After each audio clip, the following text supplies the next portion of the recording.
Creating sales pages, or funnels as they're often called, is less about a clever headline or massive number of testimonials or even grandiose promises of the life-changing benefits that your customer will get if they buy the product. Turns out, if you implement about 8 key elements and then regularly measure the data around each step in your funnel, you can 10x or even 100x your sales. I'm Jane Singer, and welcome back to A Seat at the Table. Each week, we sit down with industry leaders and innovators who share their business expertise and insights with us. Meet John Ainsworth, CEO and co-founder of Data Driven Marketing, which helps online course creators boost their revenue by an average of 486%. John parlayed his degree in mathematics into a framework based on extensive data analysis to strategically optimize sales funnels. His approach has been put to the test over the past 20 years with both mid-sized businesses and enterprises, and has achieved the kind of sales growth we all wish we had. In this podcast, John will be sharing the key touch points every successful sales page must have, how to use email marketing to drive traffic to your website, and what to measure and how to use that data to improve your sales conversions. In order to create a successful marketing strategy, you first need to have experienced people on your team. However, finding those people is not always easy, especially in markets where unemployment levels are at historic lows.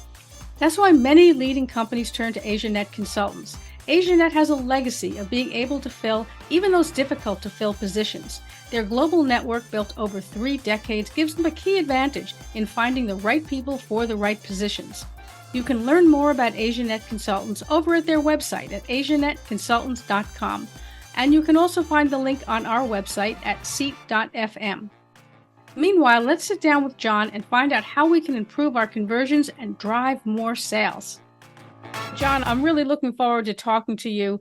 I think that what you are involved in is really interesting and very much top of mind at the moment for a growing number of businesses, because there's so much conversation in general around data. And now people are starting to understand more why you should be using data in marketing, and just as importantly, how to do it, right? And most people don't really know exactly how, but at least there's that question mark, do you know what I'm saying, in their minds as to this is something that I should be thinking about. Yeah, and for us, nearly all of our clients are people who are really good at an element of marketing. Like, they're good at building up an audience. You know, they've got a big YouTube channel, or they've done a lot of SEO work and they've got tons of traffic from that. But they've never looked at the data side of things. They tend to be people who spreadsheets scare them a little bit. And it's totally fine. You know, that's why there's people like me in the world who can go through and look at the spreadsheet and figure out, okay, what do you need to do with this? And look at the data and kind of pull it all in. But it's massive. What you find in that kind of situation is, and this is true for probably a lot of people listening, if you're not looking at that data at the moment, then there's all of this potential, all this stuff that you could do better, that if you knew how to look at the data, you'd be like, oh, we just changed this.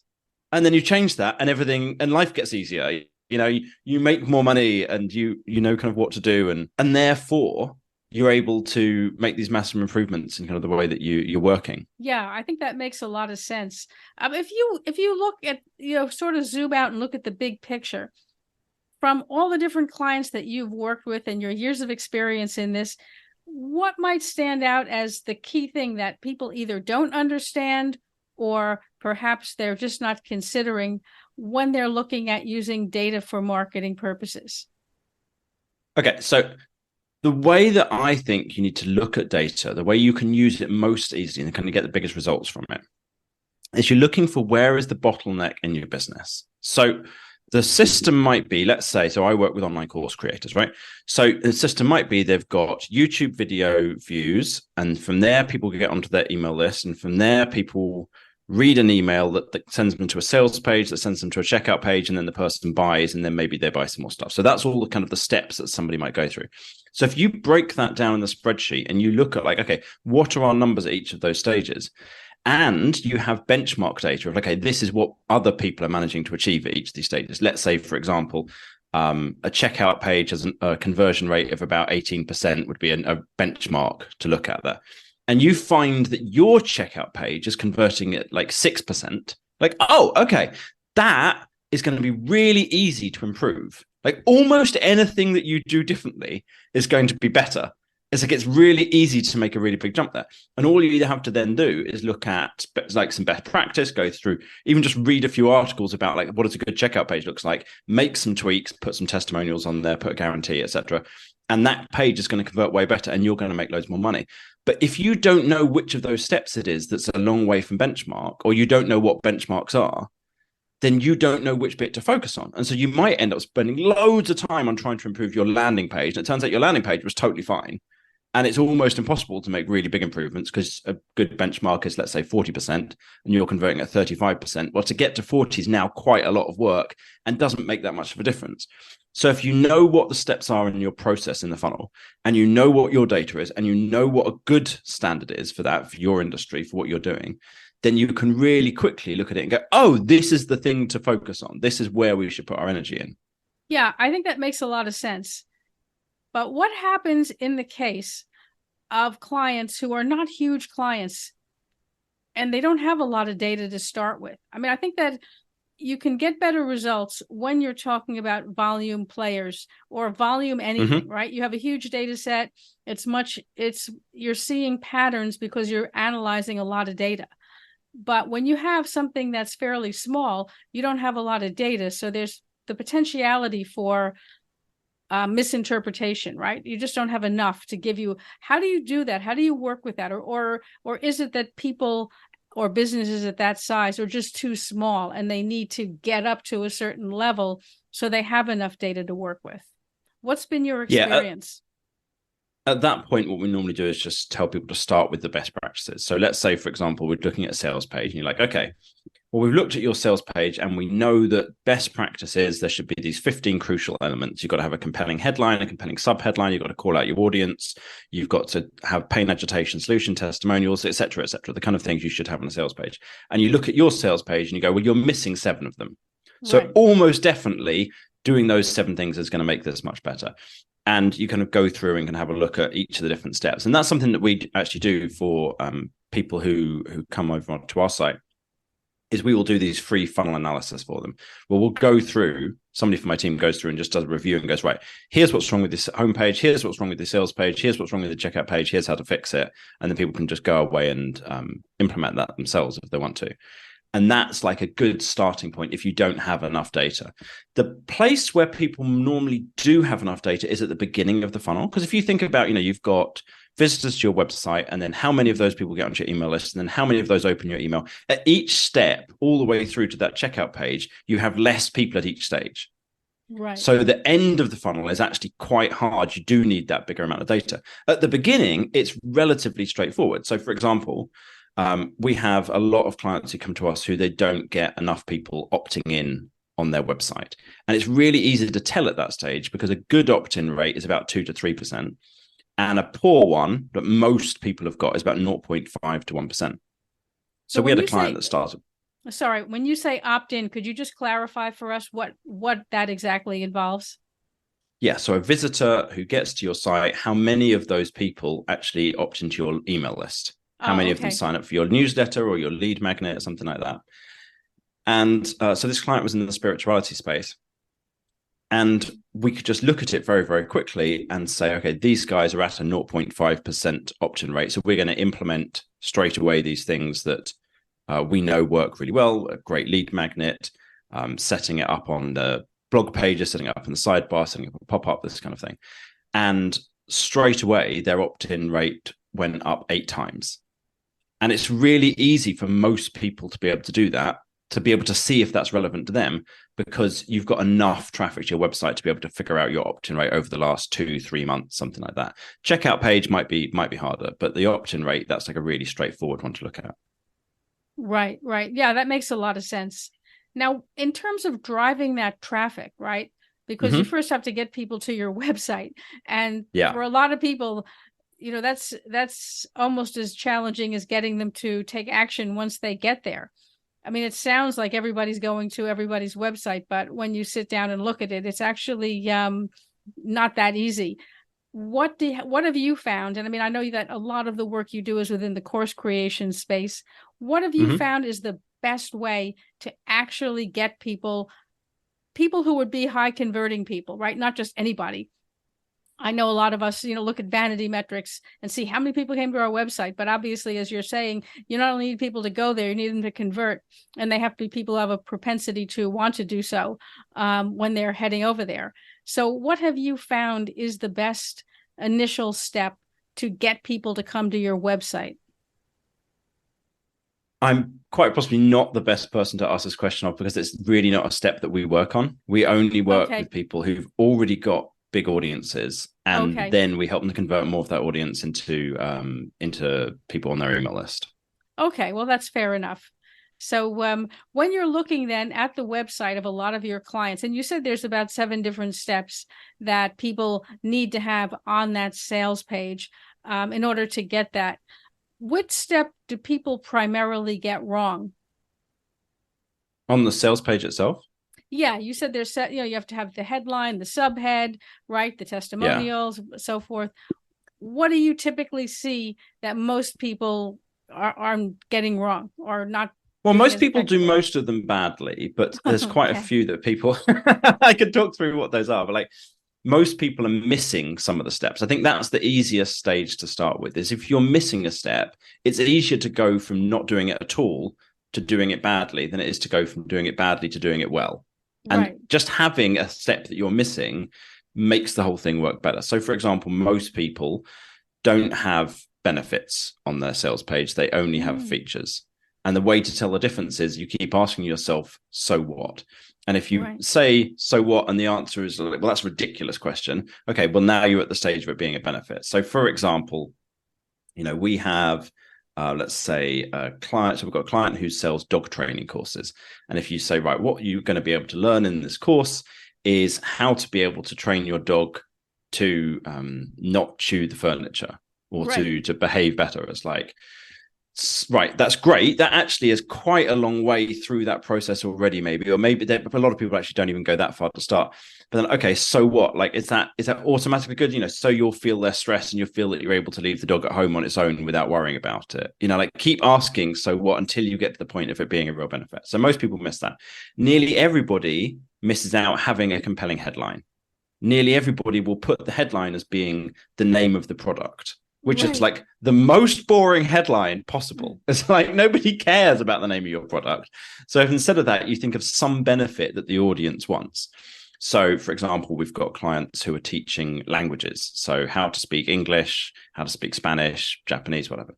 And so a nice, simple headline might be, learn how to speak English clearly and concisely in 3 months, or learn how to be able to communicate business in business meetings without having to stress over whether you're using grammar incorrectly. Whatever the thing is that your audience is after, like mention that as the headline. And then the people reaching it will go, oh, I want that thing. Cool, great. And they'll keep reading. Because most people will read the headline. If it's not relevant, they just kind of drop out at that stage. Most people miss out having enough testimonials. They have a frequently asked questions section a lot of the time, but they don't actually answer any of the really frequently asked questions because they don't like doing that. They just want to, what would I like it if people asked? Let me just answer those ones. And instead you could put in, okay, what are the difficult questions you get? Why is it that people don't sign up? Because they're thinking it anyway. You might as well answer it on that page. But yeah, the biggest thing I see is just that lots of the steps are missing completely. People don't have a guarantee. They don't have frequently asked questions. They don't have testimonials, that kind of thing. Right. Yeah, that makes a lot of sense. I mean, as you're talking about it, I'm thinking, oh yeah, exactly. I wouldn't have thought about that. So it's good you brought that up. You mentioned testimonials, and I suppose that's something that I have a lot of questions around myself, and perhaps some of the people listening to this do too.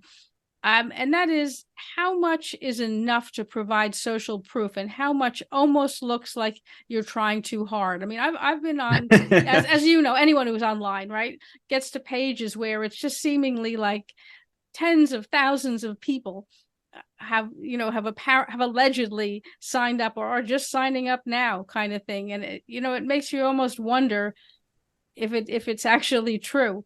So what's your benchmarks on that, your guidelines? Yeah, what we'll normally do is we'll have testimonials throughout the sales page. And what we're trying to do is answer the objections that people have through those. So you might have let's say 9 testimonials or something like that on a long form sales page, something in that kind of ballpark. And you'll tend to have like 3 in a go, and then later on you have another 3. And we want to have ones where the person who's reading it is thinking, I see myself in this person. I can see that the question I've got, the objection I had, they had it as well. And yet they got the result that they were hoping for, that I'm also hoping for. That's like your absolute ideal testimonial. Is somebody reads it and it's almost like making them think, oh, thank goodness, I was worried about that, and now I realize I don't need to be. But yeah, like I've seen those as well, and I have the same kind of reaction. It's like, what is this? Is this real that you've got like 250 different tests? It's like it's almost like trying to overwhelm you through shock and awe. And it's right. I don't think that's necessary. I haven't ever tested it. I haven't like gone in and gone, okay, if we run one sales page where we've got 250 testimonials and one where we've got 9, does the 250 do better? But I don't think that's needed. Yeah, I'm glad you brought that up, because I really think, and maybe I'm wrong, but I think people can leave us a comment on this podcast if they disagree with me. But yeah, sometimes it does seem like overkill, and it makes, it's not easy getting testimonials. I mean, the number of people who have had a good experience with your product or service that will feel compelled to leave a good testimonial, recommendation, or whatever is a really, really small subset. The people who are unhappy, of course, are motivated to get on there right away and put 20 paragraphs down about everything in detail that they did not like. But the people who are happy are just happy, and they just, happy and carry on. So therefore, getting those testimonials is not that easy.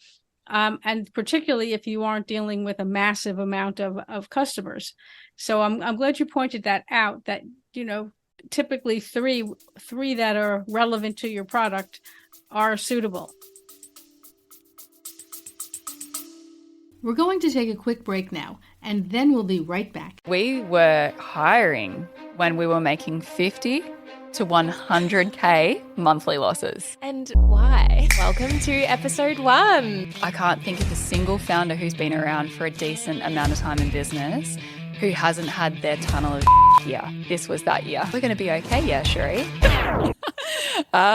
Some are going to hear this and think, you TDP. But hear me out. You only have to do the math to understand that very soon we were $500,000 down.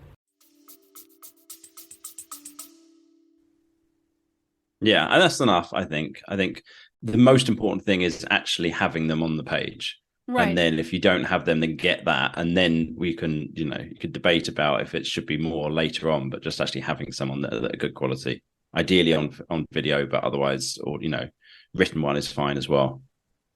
Yeah. Thank you for clarifying that. Now, when you talk about these pages and getting data, I mean, most people have a way to measure how many people go to their website, right? How many people hit a certain page. I mean, a lot of that you can even get, right, with, I think, Google Sitekit or something basic like that. But do you need to have installed specific software to be able to gather that data at those different points that you mentioned throughout the page to sort of see where, the train is jumping the tracks? No, you don't need anything complicated. The most important thing is that most people just don't do it at all. All we do is, and lots of people, when they decide they're going to track some data, they want to go and get some kind of dashboard software that's going to look all swanky and fancy and what have you. You don't need it, and it's a total waste of time. I remember having the same feeling originally as well. Like, I want something that's updating automatically, and you don't have to fill it in. And it's like just make a spreadsheet.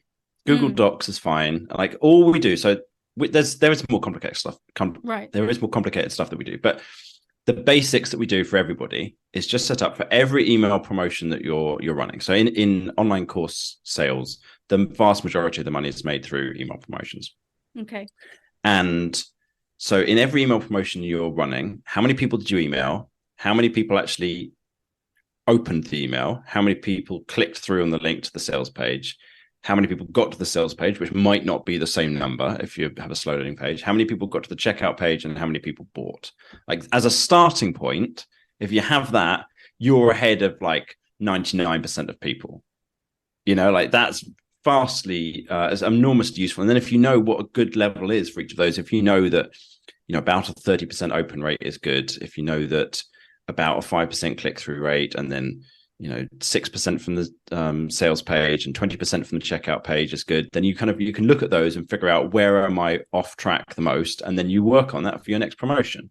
And then after that, you're like, okay, great, cool. Now we've made it slightly better, and you do the same thing the next time and the next time, and that's how you make improvements with this. You don't need to do anything much more complicated than that.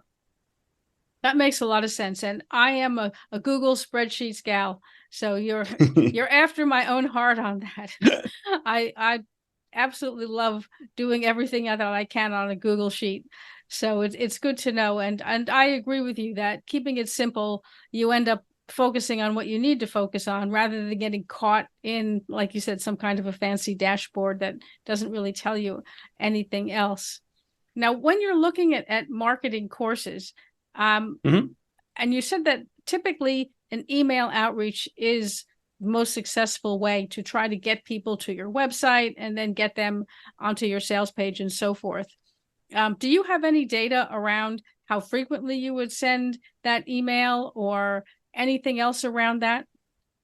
Yeah, we start all of our clients off doing one email promotion per month.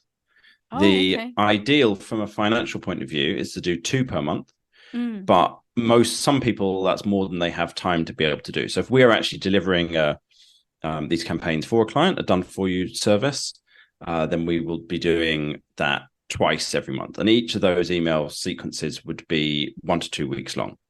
So what you need in that, the place where everybody gets a little bit stuck is they hear that and they think, oh my God, that's way too many emails. But the crucial thing there is you have to make sure they're really, really good emails that people really want to receive, so that even if they don't buy, they're delighted that they're on your email list because they're getting all these great emails and they're like, cool, let me stick around and read the next lot as well. Right. So it would be an email series that you would run over the course of 2 weeks kind of thing. That would be like 14 different emails or 10 emails. So our typical one is 9 to 10 emails over the course of 2 weeks. Yeah. Right. So like once a day with occasionally a day off, people would get an email from you in, pitching the course from one angle or another. Yeah. The way it works is the first week, if you've gone running them for 2 weeks, the first week, you don't mention the course at all.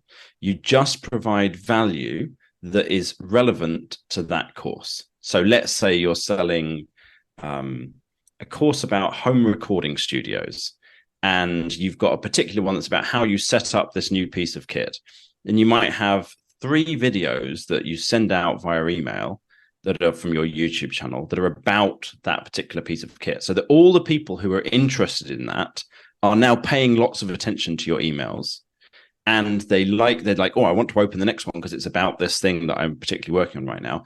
And they feel grateful to you and they like you because you've sent them all this fantastic stuff for free. So you do that for the first week. And then the second week, you move into the emails, which are more about promoting the course. They're not all just promotion, because otherwise, why would anybody bother to stay on your list? But you're actually mentioning that the course is on sale that week. You put it on sale for 30% off, and you have a series of different emails, some of which are just simple promotional ones. So it might be testimonials or frequently asked questions about the course, or here's the benefits of buying it. And then other ones are more talking about the topic. So they're saying, here's why sorting out this problem. Here's why training your dog or learning English better or setting up this home recording studio, whatever, is really important. And here's some tips about doing it. And by the way, if you want our full course, then you can get this at 30% off this week. Oh, okay. Yeah, I think that's really interesting. I mean, it's funny, but you don't really think about it in that granular a way, right? When you're on the receiving end of all those emails, you're just so used to getting so many emails that you don't really sort of unpack how that's being done, why it's being done. But as you're explaining this in my mind, I'm sort of, thinking back to my own inbox. I'm like, oh yeah, right. Yeah, okay, that's what they're doing. Yeah. If someone's doing it well, that's what they're doing. And we've developed this system over the course of years based on studying what's the best of everybody else is doing, studying every single copywriting course that we could find, to see what is it that leads to the best results in terms of actually sending out these kinds of promotions and promoting courses. Yeah. Wow, really interesting. And I mean, courses have become such a big sector, as you've pointed out. It's really interesting. the growth of that in terms of, I suppose, the number of people who, of course, desire to teach a course, but also the number of people who are interested in taking courses. Yeah, and it went up massively with COVID, of course, because all of a sudden people couldn't study in person. So a lot more people started studying online, and then they got used to studying online and were like, this is pretty great. Right. And then the whole industry took a big jump forward. Now, some of it went back down again afterwards. So some of the language learning space, for example, they would have some of our clients had 5 times as many sales instantly because of COVID. And then that dropped back down, but it didn't drop to where it was before COVID. It's kind of stuck at that high level. And that's gradually growing. It's growing at about kind of 20-25% a year, something like that. Oh, that's good. I mean, I like you're saying, I started to take up a lot of these courses also during COVID, as you're mentioning. So yeah, absolutely. That's my story in a nutshell, so to speak. So speaking of stories, how did you get into data-driven marketing? Tell us a little bit about your backstory. Yeah, so I used to build funnels for getting people into physical activity. That was my background for a long time. I would work with different governments around the world, particularly the English government, and we would help to build these funnels that would help get people who were from harder to reach groups. So it could be cancer patients or over 65s or disabled people, and help get them into activity. And eventually, I started getting a bit sick of working with government because they're very slow and they're very backwards and they don't really get their head around digital marketing all that well. And I was kind of fighting my way through with these guys. And so I thought, what would it be like if I tried doing the same thing for somebody online? And I didn't know at the time. If I thought maybe everybody who's doing online marketing is just way ahead and is doing all this kind of stuff already. And it turns out a lot of the stuff that we'd figured out when we're working with all of these really hard to reach groups worked 5 or 10 times as well when you took it and applied it to online marketing. Because all of a sudden you've got people who want to buy the course, as opposed to most people like actually kind of, I don't know about getting active. It sounds like a good idea, but I don't really want to do it. And they had all these different barriers in their way. And so I tried out working with people in e-commerce and SaaS businesses and online courses, all different kinds of industries. And I just found that I worked really well with online course businesses.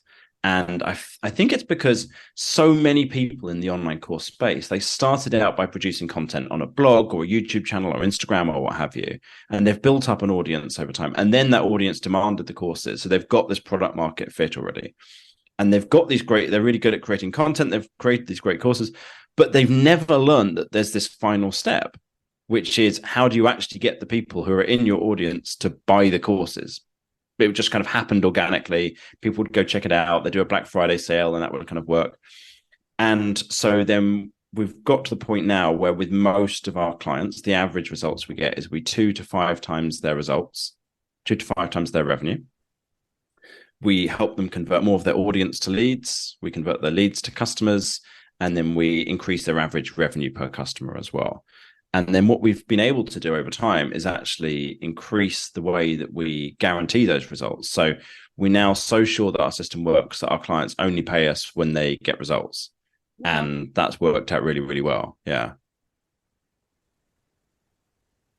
Yeah, that's really interesting because it puts you on the spot. Mm-hmm. Yeah, absolutely. And because of that, we're really picky about who we work with. So we only work with 11% of people who apply to work with us. Right. Because if we've got like a list of things that they need to have in place in order for it to be a good fit. They have to have courses. People need to already be buying the courses. They need to have a big enough audience somewhere, YouTube, podcast, Instagram, what have you. They need to already have an email list.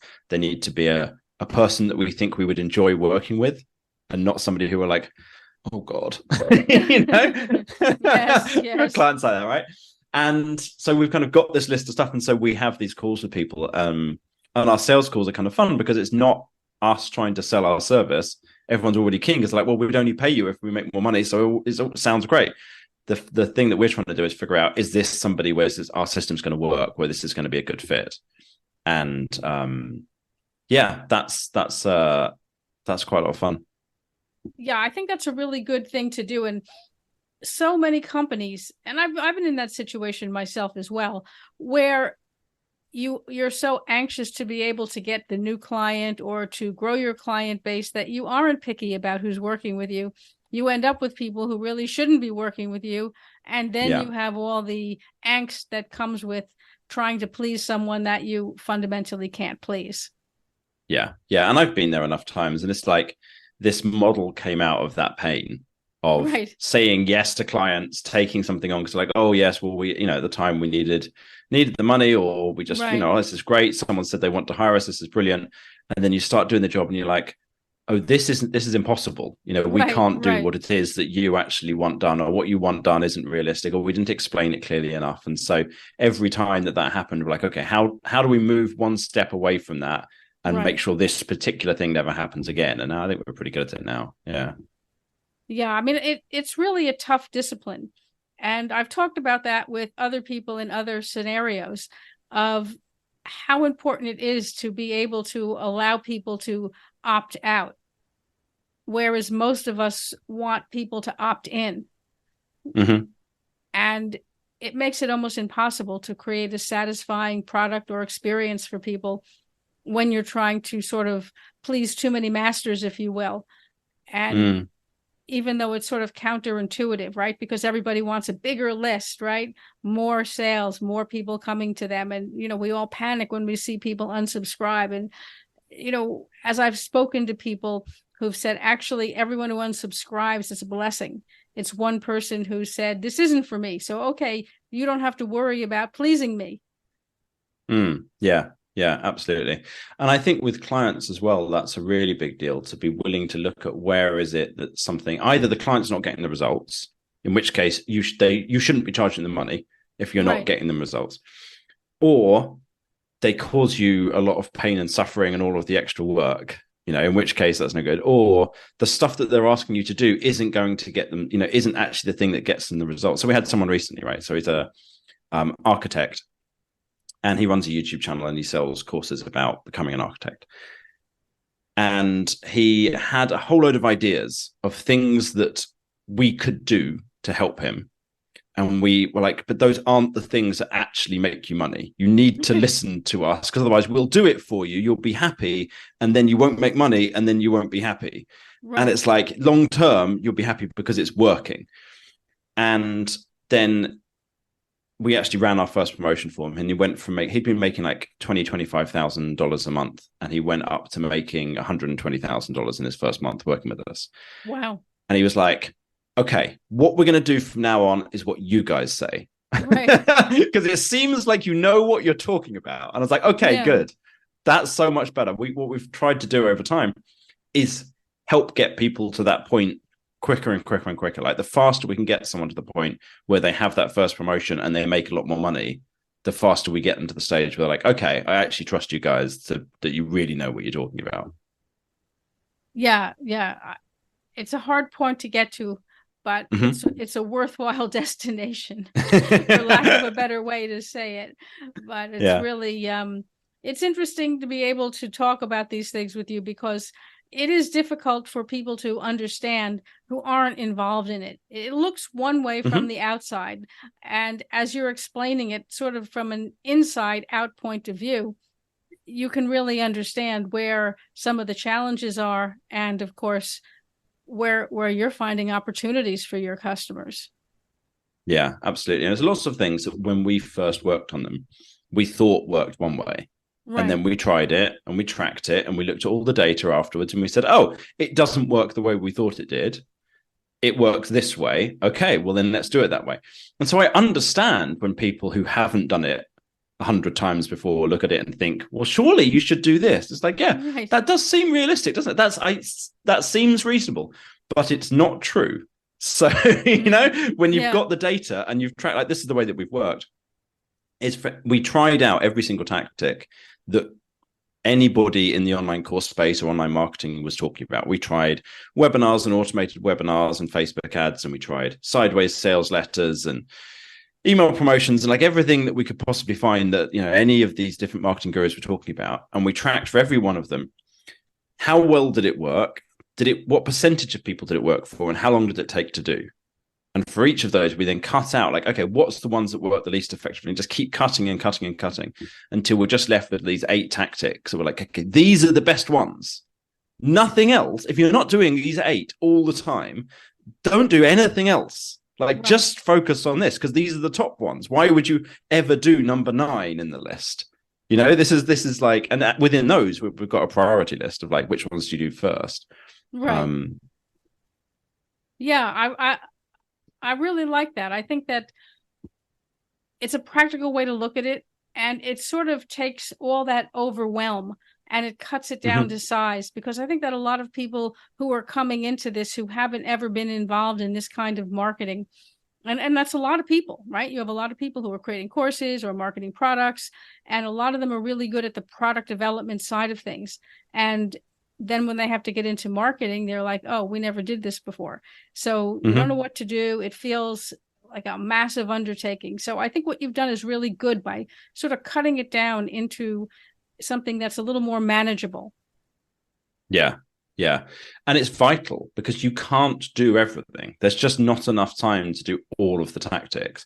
So you've got to carefully pick and choose. And we all know the 80-20 rule, right? We all know 20% of the things you do lead to 80% of the results. But if you don't know which 20% it is, and you're also, if you're not willing to stop doing the other 80%, then it doesn't matter knowing this rule exists. You've got to actually do something with it. And I still find it difficult on a personal level. I'm like, oh, I've got all these tactics I want to run for my business. And I don't have somebody saying, no, only these 8 things to me. So, I've got to say that to myself. I've got to be like, okay, cut this stuff out. We did this recently, actually. We went through and we had a part of the business, something that was service we were offering. And we realized it only made us 20% of the revenue. It didn't take us massive amounts of time, but we were spending too much time thinking about how to make it better. I was like, well, why bother? Right. Why not focus more of the efforts on the 80% that's already working better and double that instead? So that was, and it's emotionally quite difficult because you're like, oh, but I put loads of effort into this already. It's like, yeah, but actually, who cares how much effort you put in the past? It's not relevant. It's like, oh, but I care. So I get it, Right. I get why people struggle with this because I struggle with it too, but it doesn't make it any less true. Yeah, absolutely. I mean, really, discipline around marketing or just about any other aspect of business is a topic that could be an entire podcast in and of itself. I won't take up your time on it, but what you're saying is absolutely right. Fundamentally, you have to be able to come into it, as you're saying, with the discipline to focus on what's working, not what you particularly fancy. So I'm very glad you brought that up. Yeah, absolutely. Yeah, it's vital. Yeah, well, John, you've shared so many interesting insights, and I think a lot of people listening to this, and I know a lot of people who are course creators, just off the top of my head, would love to be able to connect with you and to be able to maybe ask some of their own questions and discuss with you how you might be able to work together. Where can they find you? Yeah, so if anybody's listened and they just want to know more of these kind of tips, then we've got a podcast, The Art of Selling Online Courses. Wow. And every week we either talk about how you build better funnels or do better email marketing, and I interview people from my team, or we interview course creators and they talk about their own journey and what they've gone through and what worked and didn't work for them. And so you can listen to that. If you want to just get in touch and just find out a little bit more about us, then you can go to datadrivenmarketing.co. Okay. And on that site, there is a couple of different options. You can either just go and book a call, or we have a free AI coach, which is we took all of the stuff that my head delivery guy, Josep, my head of delivery, all of the coaching he'd ever done with any client, and we trained an AI coach based on top of ChatGPT. And so people can go to our site and sign up for that, or they can go to datadrivenmarketing.ai and sign up and ask Josep all the questions that they want to and get answers for free. Well, that's just awesome. And I think you're going to have a massive amount of traffic over there after people listening to this podcast find out about that. I'm going to make sure all of the links are in the show notes over on our podcast website, seat.fm. So if you want to actually have the link, because sometimes I know it's hard when you're listening to a link to write it down, head on over there. You will find all of those links. And I will definitely be clicking on some of those links myself. So you may be sorry you mentioned it. But anyway, No, not at all. Absolutely delighted to help as much as we can. Yeah, I mean, I just think it just sounds like such an incredible service and so useful. And I just want to thank you so much, John, for being with us here. And I'm just looking forward to exploring further some of the things that you're offering. Oh, thank you so much. It was a delight to come on. Really good fun.